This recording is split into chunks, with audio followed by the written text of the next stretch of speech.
you've signed up for your first Ironman race, but you got this problem, the dreaded cutoff time.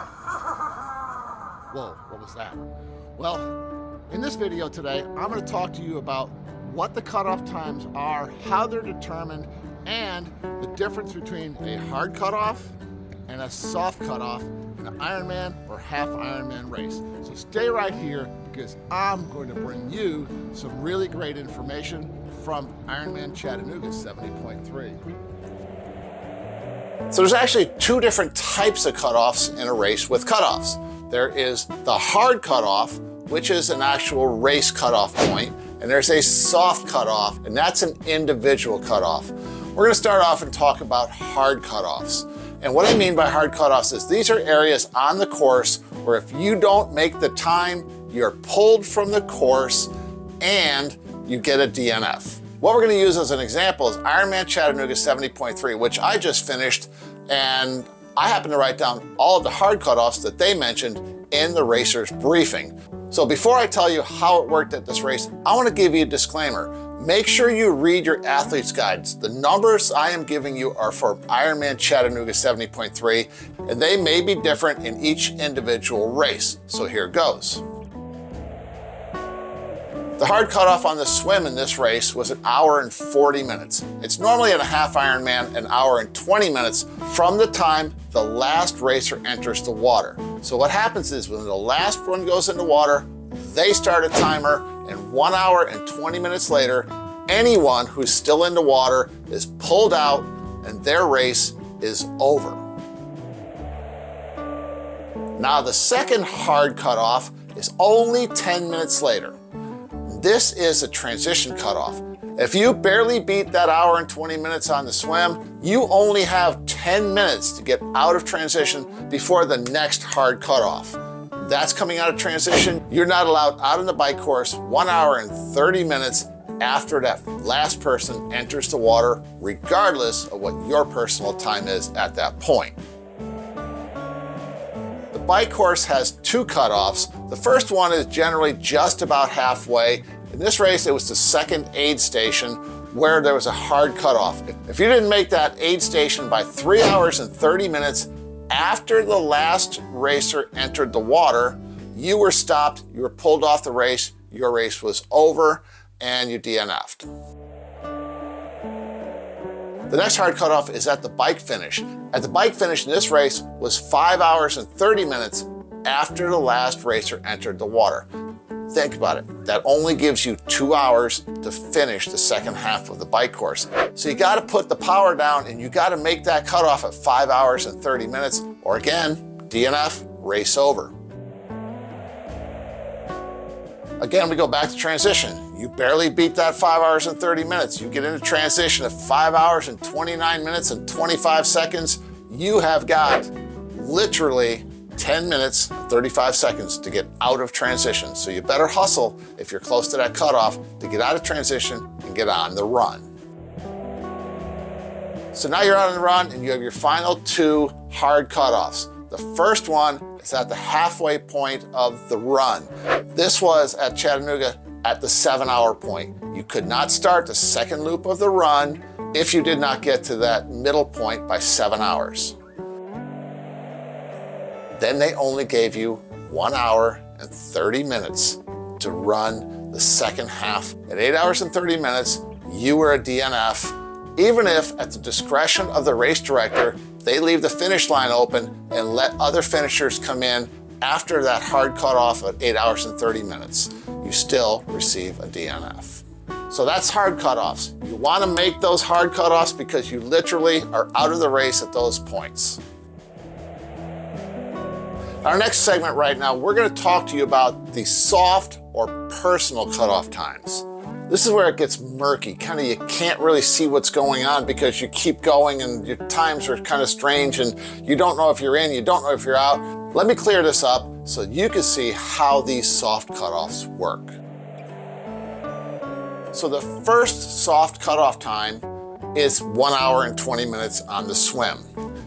It sounds like the same as the hard cutoff time, but the difference is the hard cutoff time is 1 hour and 20 minutes after the last person enters the water. Now let's just say that you didn't start back at the back of the pack and you started somewhere in the middle of the pack. You swam 1 hour and 22 minutes, but the course wasn't closed. You get to keep going. You're able to get through transition, you're able to get on your bike, and you head out on that bike course.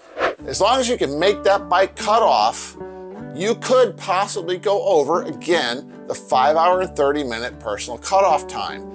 That wouldn't get you taken off the course, but it still would get you that DNF, or we'll talk about this new NC later. The run cutoff time is 8 hours and 30 minutes. You have that length of time to get through 8 hours and 30 minutes of the race. Again, you may cross that finish line at 8 hours and 47 minutes, but as long as you had started far enough up that you were able to get to the finish line before that hard cutoff of 8 hours and 30 minutes, you will cross the finish line, you will get a finisher's medal, you will get a finisher shirt, and you may be put in the NC, or non-classified class. This is something new this year that Ironman has implemented, and it is a class for people who are non-binary, new people who don't want the pressure of racing, and the people who are not making those soft cutoffs.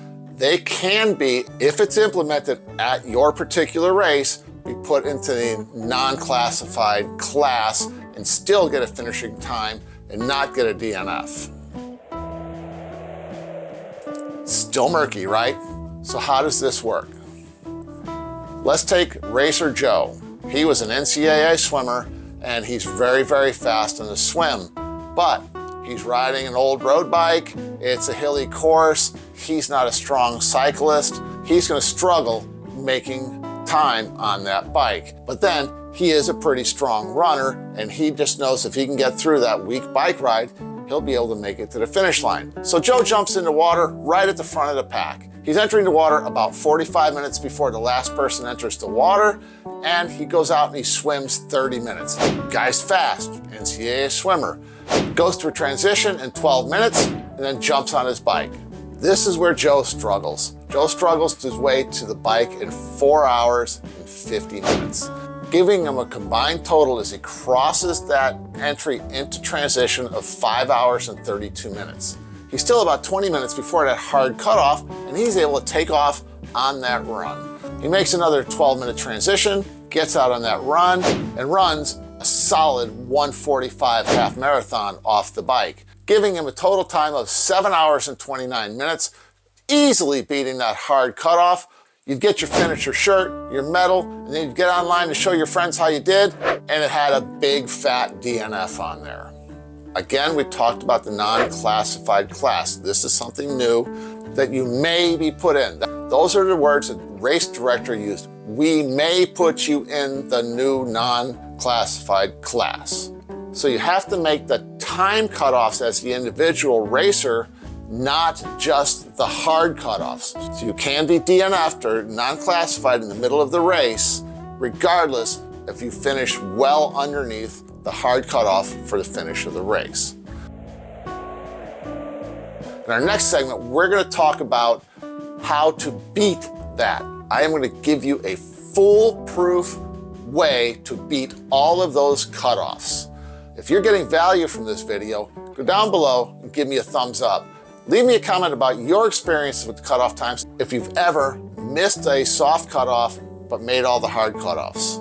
Now for the secret, foolproof plan that I will guarantee that if you incorporate this, you will beat all of those time cutoffs. Number one, get the time cutoffs out of your head. You're going to train to go faster. You're not going to worry about time cutoffs because you're going to do these things that I'm going to tell you about, and you're going to get faster and you're not going to have an issue.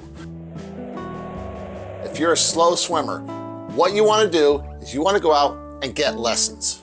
Go out and hire a swim coach and work one-on-one with that swim coach and learn proper stroke technique, how to incorporate your core, where to hold your head, where to hold your feet, how to kick, how to pull, how to get your arm through the water correct so it pushes you forward at the fastest possible rate.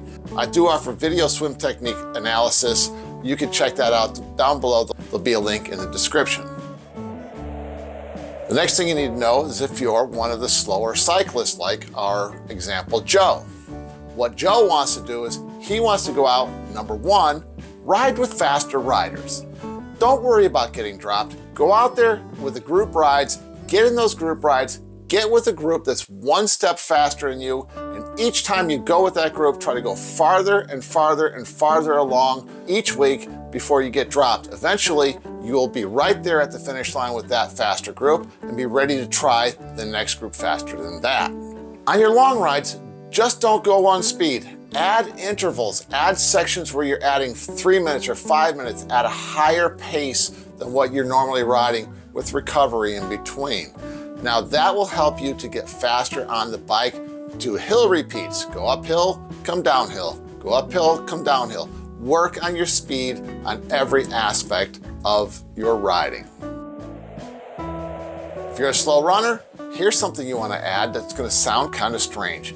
You want to add low heart rate zone 2 long runs. Now this is key because it builds your body's ability to burn fat as fuel, to supply your body with the fuel, to build up your capillaries, build up your mitochondria. I gotta say it right. Is it midichlorians or mitochondria? It's mitochondria, your ability for your body to deliver oxygen to your cells. Low heart rate zone 2 runs work. You wanna make sure you add brick sessions where you ride your bike and then run afterwards. These are to be run at tempo, slightly above your race pace. This will help you build speed in your run, and also add short runs with intervals or short intervals known as fartleks, which will add speed to your overall running. Run with someone who's faster than you. Keep up as long as you possibly can and try to keep up more and more and more each and every session. The secret is incorporating these into your workouts, and how you're gonna do that is by starting out by watching this video right here. This is Coach John. Boom, I'm out.